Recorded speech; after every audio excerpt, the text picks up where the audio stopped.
Welcome to TechSpace, and in the last video we went over how to actually use variables. In this video we're going to be going over how to take user input. So if you want the user to enter some information, say for example you need them to say yes or no for a question. So like say I have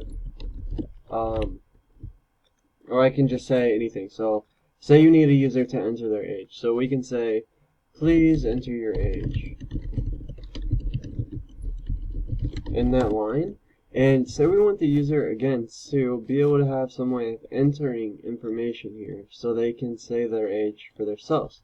So what we need to do for that is type CIN, and then we need to type greater than symbols, just like the less than symbols, but greater than, and this basically says it's going in to your computer, and we're going to want to store that in a variable that we've already created. So if you remember from variables, we store all information in C++ in variables. And almost all programming languages do this, is you take information, create a variable, and you can store that information in a variable and access it later.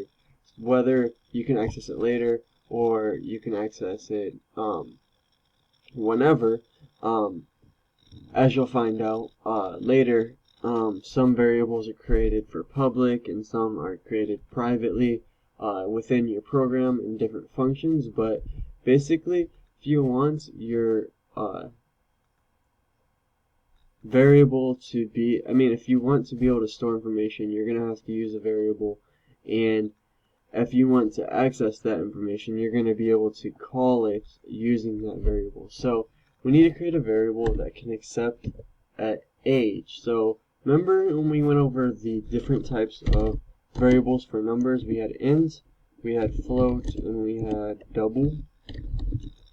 Now we just have we're just going to want to use one of these three. So what's best for this is basically just int, because as you remember, it just stores whole number values. It does not do decimal places. So nobody's age is going to be like 23.2. Of course they could enter that, but it's probably not going to be their age. So we're just going to put integer just because we're expecting them to enter a whole number value, and just put user's age. And we do not want to declare their age as anything, so we're just going to close it and say, okay, we have a integer value or an integer variable that is going to be called user's age, and eventually I want to store some information in that variable.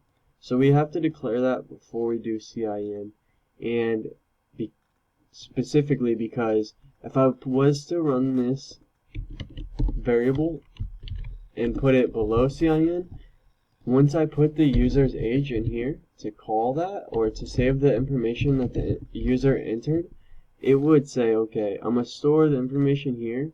Since the compiler reads from top to bottom, it would say, I'm going to store the information here, but this isn't a variable. So here I would get an error, because when it runs this, it's saying, okay, this isn't a variable. It has to be created before you save that information into it. So then we can run our program.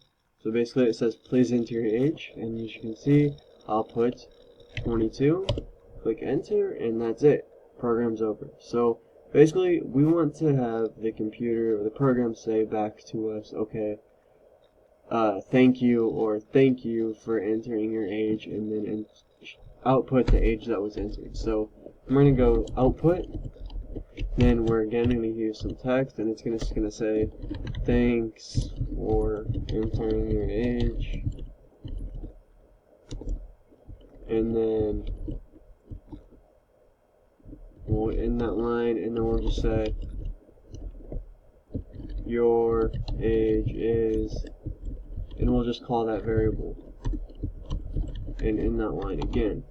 So as we gave it some space here, and since the variable already has the information stored in it from right here, when I output the variable to the screen, it should, and it will, show the information that was stored in here by the user during this first string of text where it said please enter your age. So I run it again, please enter your age, 22, and it says thanks for entering your age, your age is, and 22. If you have any questions, please post it below. Thank you guys for watching, and I'll see you in the next video.